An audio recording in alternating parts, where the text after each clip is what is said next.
नमस्कार, स्वागत है आपका हॉर्नबिल टीवी भारत पर। आइए देखते हैं अब तक की खबरें। वलसाड एसओजी और पारडी पुलिस की एक टीम को वलसाड जिले के पारडी तालुक में उड़वाड़ा समुद्र तट के पास सुरक्षा दीवार के पास एक लावारिस संदिग्ध पैकेट पड़े होने की सूचना मिली सूचना पर वलसाड एसओजी और पारडी पुलिस की टीम ने कार्रवाई करते हुए उड़वाड़ा समुद्र तटीय सुरक्षा दीवार और अन्य स्थानों पर तलाशी अभियान चलाया। वलसाड एसओजी और पारडी पुलिस की एक टीम 10 घंटे के तलाशी अभियान में 10 पैकेट ढूंढने में कामयाब रही। वलसाड जिला पुलिस ने द्वारका पुलिस टीम और एटीएस टीम की मदद से आगे की जांच शुरू कर दी है। वलसाड पुलिस की एक टीम ने 5 करोड़ से ज़्यादा कीमत का गांजा जब्त किया है और आगे की जांच अभी पुलिस कर रही है। पारडी थाना पुलिस मामला दर्ज कर आगे की जांच कर रही है। गई काले सवारे पारडी पोलीस विस्तार में जे उदवाड़ा से त्याना दरिया किनारा पासे जे प्राथमिक माहिती मળી એ પ્રમાણે અમુક પેકેટ્સ તરતા મળી આવ્યા છે એવી એક માહિતી અમને ચોક્કસ મળી હતી। તાત્કાલિક પારડી પોલીસ સ્ટેશનની પીઆઈ ગઢવી અને એની ટીમ અને એસઓજીની ટીમ પહોંચી ગઈ હતી અને જે પેકેટ્સ મળી આવ્યા હતા એ પેકેટ કબજે કર્યા હતા। કુલ 10 પેકેટ અમને મળેલા છે જેનું વજન ટોટલ 11 કિલો ને 700 ગ્રામ જેટલું છે અને જે પેકેટ છે એની અંદર ચરસ મળ્યું છે। એફએસએલની ટીમ અને એના દ્વારા તમામ તપાસ કર્યા પછી આ ચરસના પેકેટ છે એની પ્રોપર કાર્યવાહી કરવામાં આવી છે। આંતરરાષ્ટ્રીય બજાર કિંમત આ ગણીએ આ તમામ પેકેટની 10 પેકેટની 11 કિલો 800 ગ્રામની તો કુલ મળીને 5 કરોડ 87 લાખ રૂપિયાનો આ એનડીપીએસનો મુદ્દામાલ પારડી પોલીસ સ્ટેશન અને એસઓજીની ટીમે કબજે કર્યો છે। આ અનુસંધાને એનડીપીએસની કલમ મુજબના ગુના દાખલ કરીને આગળની તપાસ હાલ ચાલુમાં છે।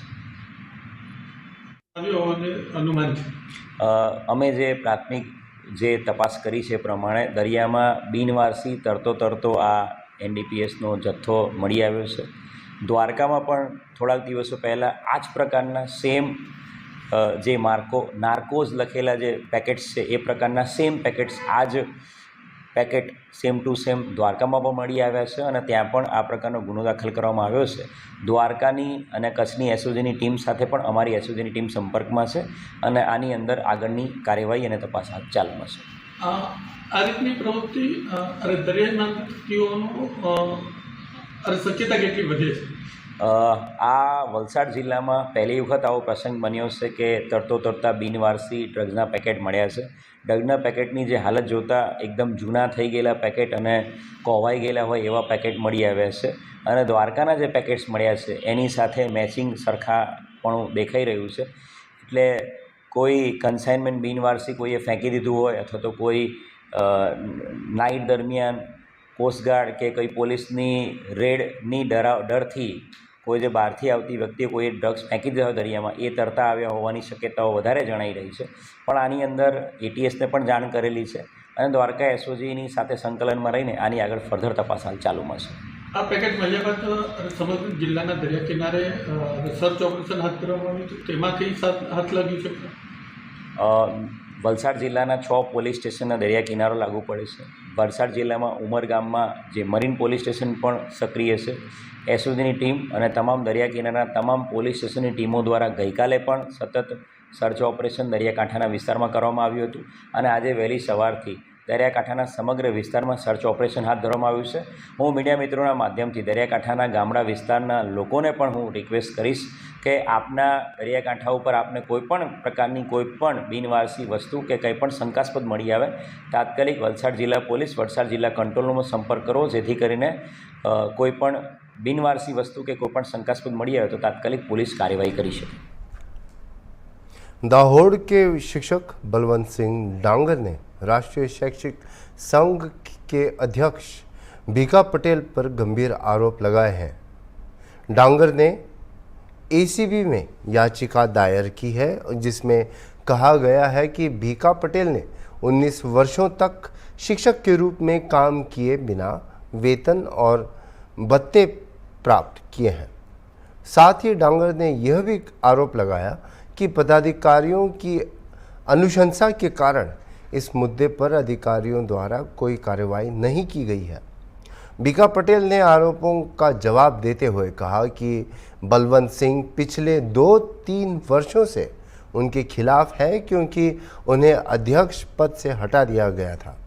पटेल ने दावा किया कि उन पर वित्तीय कदाचार के आरोप निराधार है और उन्होंने अपने खिलाफ लगाए गए आरोपों को खारिज किया है।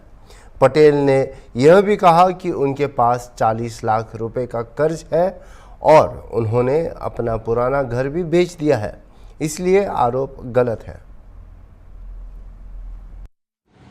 જે ગુલ્લીબાજ શિક્ષકોનો વિષય જે ચાલી રહ્યો છે એના અનુસંધાને હમણાં જ મેં એક ટીવી ચેનલની અંદર આવા ગુલ્લીબાજ શિક્ષકો સામે પગલાં ભરવા માટેની વાત કરી છે। અખિલ ભારતીય રાષ્ટ્રીય શૈક્ષિક મહાસંઘ 2019 અંદર માન્યતા પ્રાપ્ત સંગઠન બન્યું એ વખતથી જ અને જ્યારે માન્યતા નહોતી એ પહેલાં પણ અમારા દાહોદ જિલ્લાના અધ્યક્ષ બળવંતભાઈ ડોંગરે આ અરજી કરેલી છે અને બળવંતભાઈ ડોંગર અમારા જિલ્લાના અધ્યક્ષ હતા। લગભગ 8 થી 10 વર્ષ સુધી એ જિલ્લાના અધ્યક્ષ રહ્યા હતા, પરંતુ એમની કેટલીક બાબતોના કારણે અમે એમને મુક્ત કર્યા અને મુક્ત કરવાના કારણે એમને એ ગમ્યું નહીં અને એમણે છેલ્લા 2-3 વર્ષથી મારા ઉપર વિવિધ પ્રકારની 12 થી 13 આરટીઆઈ કરી છે, અલગ અલગ આક્ષેપો કર્યા છે। વોટ્સએપ ગ્રુપોની અંદર મારા વિરુદ્ધમાં મોટા પાયા ઉપર લખાણ ચાલુ કર્યું છે। છેલ્લા 3 વર્ષથી આ ઝુંબેશ છે। આ ઝુંબેશના ભાગરૂપે હું આપને જણાવવા માગું છું કે કોઈ પણ નાણાકીય ગેરરીતિ શિક્ષક તરીકે થઈ જ શકે નહીં, કારણ કે હું સીઆરસી બીઆરસી તરીકે વર્ષોથી હતો અને જ્યારે સરકારના નિયમ પ્રમાણે સીઆરસી બીઆરસીને ટ્રાન્સપોર્ટેશન એલાઉન્સ આપવામાં આવતું હતું ત્યારે થોડો સમય આપણને એલાઉન્સ મળ્યું હતું, પરંતુ હવે ઘણા સમયથી એ ટ્રાન્સપોર્ટેશન એલાઉન્સ પણ બંધ કરી દેવામાં આવેલું છે। એટલે આમાં કોઈ નાણાકીય ગેરરીતિ કોઈ સીઆરસી બીઆરસી તરીકે થઈ હોય તો એ સીઆરસી બીઆરસીને અંદર પણ એ તપાસ કરી શકે છે। મારા જે ઘર માટેની વાત છે, લક્ઝુરિયસ જીવન માટેની વાત છે, મારા બેંકની અંદર 40 લાખ રૂપિયાની લોન છે અને મેં જૂનું ઘર મારું હતું જે વર્ષો પહેલાંનું એ ઘર વેચ્યું છે। એ બંનેનો સરવાળો કરીએ એટલે મેં અત્યારે જે મકાન લીધું છે એ પૈસા થઈ જાય। આટલા નોકરીના કારણે જીપીએફ પણ મારી પાસે હોય, છોકરો પણ કેનેડા રહે છે, એટલે આ પ્રકારના આક્ષેપોમાં કોઈ તથ્ય નથી। બળવંતભાઈ ડાંગર જે પ્રકારે હું સીઆરસી હતો એ પ્રકારે એ પણ સીઆરસી હતા, એમની પણ તપાસ થાય તો ખબર પડે કે કેવી રીતે એની અંદર નાણાકીય ગેરરીતિ થઈ શકે છે। સાથે સાથે મારે આપને જણાવવું છે કે સરકારના નીતિ નિયમો પ્રમાણે હજારો સીઆરસી બીઆરસીઓની નિયુક્તિ થઈ હતી, એ જ પ્રકારે મારી નિયુક્તિ થઈ હતી। એ નિયુક્તિ પૂર્ણ થયા પછી મને જીસીઆરટીની અંદર મારા આટલા વર્ષોના અનુભવના કારણે મને પ્રતિનિયુક્તિ આપવામાં આવી હતી। એ શિક્ષણ વિભાગે જ આપવામાં આવી હતી।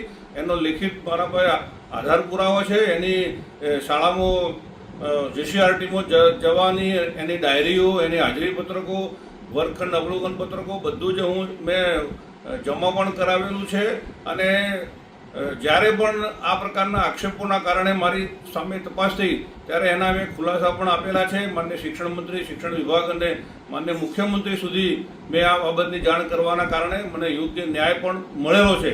એટલે કોઈ પણ બાબતમાં કોઈ તથ્ય નથી।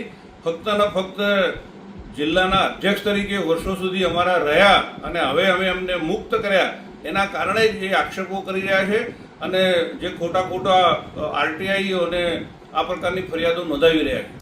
लखनऊ नगर निगम के नए स्वास्थ्य अधिकारी प्रवीण कुमार श्रीवास्तव ने संभाला पदकार ग्रहण करने के बाद हॉर्नबिल टीवी से खास बातचीत की और बताया कि लगातार सफाई कर्मचारी के साथ बैठकर रहे हैं, संचारी रोग को लेकर लगातार दिशा निर्देश भी दे रहे हैं।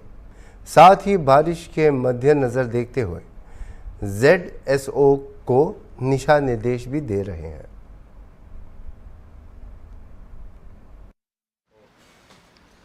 हमारे साथ बातचीत करने के लिए प्रवीण कुमार श्रीवास्तव जी जो नगर निगम के नए स्वास्थ्य अधिकारी हैं। पहले तो आपका बहुत बहुत स्वागत है। थैंक यू, धन्यवाद। सर, क्या रणनीति रहेगी कि कैसे किस तरीके से काम करेंगे स्वास्थ्य विभाग को लेकर?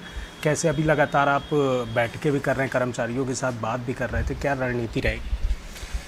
अभी मैंने कल यहाँ पे ज्वाइन किया है एज नगर स्वास्थ्य, और फर्स्ट डे ही हमने आपके सभी जो जोनल ऑफिसर्स हैं या जो सैनिटरी इंस्पेक्टर्स हैं उनके साथ मीटिंग की, और इस समय क्या स्थिति है डिफरेंट गतिविधियों की वो एसेस किया, उनको क्या समस्याएं हो रही हैं ये भी उनसे जानने की कोशिश की। तो हमारी प्राथमिकता ये है कि अभी इस समय, क्योंकि हमारा एपिडेमिक प्रोन सीज़न होता है ये जुलाई अगस्त सितंबर, तो प्रायोरिटी ये है कि जो हमारी एपिडेमिक कंट्रोल एक्टिविटीज़ हैं, लार्विसाइड्स का स्प्रे और फॉगिंग और अदर जो एंटी एपिडेमिक एक्टिविटीज़ हैं कंट्रोल की, उसको प्रायोरिटी पे लेते हुए और भी समस्याओं को धीरे धीरे उसको उनका समाधान करते रहें। सर, संचारी रोग को लेकर लगातार जिस तरीके से नगर आयुक्त खुद बैठक कर रहे हैं, क्या निर्देश दिए गए, आपकी तरफ से क्या निर्देश दिए गए सभी जेडोस को? हम वही बता रहा हूँ कि उसको कहा गया है कि इस प्रोग्राम को आप प्राथमिकता पे लें और डेली एक्टिविटी कराएं अपने माइक्रो प्लान के हिसाब से, और डेली रिपोर्टिंग सुनिश्चित करें, किसी भी तरह की इसमें लापरवाही ना करें, फॉगिंग को लेके, लार्विसाइड को लेके या इससे रिलेटेड अंदर जो भी एक्टिविटीज़ ब्लीचिंग और कंट्रोल के लिए जो डिस्ट्रीब्यूशन होता है उसको आप प्रायोरिटी पे लें और डेली बेसिस पे मॉनिटर करें उसको। सर, कोल्ड फॉगिंग जो है वो प्राइवेट स्कूल्स में नहीं हो पाती है, इसको लेकर क्या कोई रणनीति बनाएंगे? क्योंकि वहाँ स्कूल्स में काफ़ी बच्चे रहते हैं जिसके कारण वहाँ पर जो मच्छर से उनकी काफ़ी ज़्यादा तादाद हो जाती है, तो जिसके कारण बीमारियाँ फैलती है। इसको लेकर क्या प्राइवेट स्कूल में क्या कोई रणनीति बनाएंगे फॉगिंग को लेकर?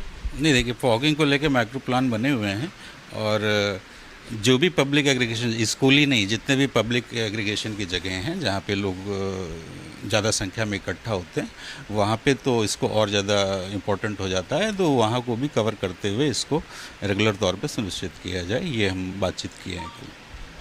ये थे हमारे साथ नगर स्वास्थ्य अधिकारी प्रवीण कुमार श्रीवास्तव। वीडियो जर्नलिस्ट अनिल सैनी के साथ निहाल पांडे, हॉर्नबिल टीवी, लखनऊ। जैसे कि पूरा देश हर घर तिरंगा कार्यक्रम में भाग ले रहा है और जश्न मनाया जा रहा है, हम गुजरात को त्रिरंग में रंगा हुआ देख सकते हैं, जो राज्य के सभी लोगों को स्वतंत्रता के इस महान अवसर का जश्न मनाने के लिए बाहर ला रहा है। अरावली और मेहसाणा जैसे विभिन्न जिलों में सभी क्षेत्रों के लोग एकता दिखाने और इस महान कार्यक्रम का जश्न मनाने के लिए मार्च करते हुए नजर आ रहे हैं। केंद्रीय गृह मंत्री एवं सहकारिता मंत्री अमित शाह और मुख्यमंत्री भूपेंद्र पटेल ने राज्य के मंत्रियों और अन्य गणमान्य व्यक्तियों की उपस्थिति में हर घर तिरंगा अभियान के तहत अहमदाबाद नगर निगम द्वारा आयोजित भव्य तिरंगा यात्रा को हरी झंडी दिखाई। माननीय केंद्रीय मंत्रियों और मुख्यमंत्रियों सहित उपस्थित सभी गणमान्य व्यक्तियों ने तिरंगे के सम्मान में इस यात्रा में भारी भीड़ में शामिल होकर नागरिकों में एकता और देशभक्ति का संचार किया। બનાવવા માટે હર ઘર તિરંગા યાત્રાના અભિયાનને પ્રેરણા આપી છે। વડાપ્રધાનશ્રીના નેતૃત્વમાં દેશનો આ અમૃતકાળ છે। 2047 માં આપણે આઝાદીની શતાબ્દી ઉજવવાના છીએ। આઝાદી મેળવવા વીર ગતિ પામેલા આપણા રાષ્ટ્રભક્તોનું સૌને સ્મરણ થાય તેવો આ દિવ્ય અવસર છે। આ વર્ષે તો દેશવાસીઓમાં અભિયાન માટે ખૂબ જ ઉત્સાહ અને ઉલ્લાસ જાગ્યો છે। આજે અમદાવાદમાં આપણા લોકલાડીલા સાંસદ અને કર્મઠ ગૃહમંત્રી શ્રી અમિતભાઈ શાહના નેતૃત્વમાં આજે તિરંગા યાત્રા રાષ્ટ્રભક્તિ સભર માહોલમાં યોજાઈ રહી છે। વડાપ્રધાનશ્રીનું સ્પષ્ટ માનવું છે કે તિરંગો લોકોને એક સાથે લાવે છે। આઝાદીના આંદોલન સમયે તિરંગો ફરકાવીને લોકો આઝાદી માટેની પ્રતિબદ્ધતા વ્યક્ત કરતા હતા। આપણે તિરંગો ફરકાવીને આઝાદીના 100મા વર્ષે વિકસિત ભારત માટે કર્તવ્યબદ્ધ થવાનું છે। આપણને દેશની આઝાદીના આંદોલનમાં સામેલ થવાનો અવસર નથી મળ્યો, પણ વડાપ્રધાનશ્રીના નેતૃત્વમાં આઝાદીના અમૃતકાળમાં વિકસિત ભારતના નિર્માણમાં યોગદાનનો અવસર મળ્યો છે। આજે આદરણીય વડાપ્રધાન શ્રી નરેન્દ્રભાઈ મોદી અને દેશના ગૃહ અને પ્રથમ સહકારિતા મંત્રી શ્રી અમિતભાઈ શાહના નેતૃત્વમાં ભારત વિકસિત ભારત બનવા તરફ તેજ ગતિએ આગળ વધી રહ્યો છે। ગુજરાતની માટીના સપૂત મહાત્મા ગાંધી અને સરદાર પટેલ દેશને સ્વરાજ્ય અપાવ્યું. તે જ રીતે ગુજરાતના બે સપૂત આદરણીય નરેન્દ્રભાઈ મોદી સાહેબ અને આદરણીય અમિતભાઈ શાહ સાહેબે દેશને સુરાજ્ય અપાવ્યું છે. વિકાસની રાજનીતિનો ઇતિહાસ રચ્યો છે. હર ઘર તિરંગા અભિયાન દ્વારા આપણે નેશન ફર્સ્ટની ભાવના જન જનમાં જગાડવાની છે.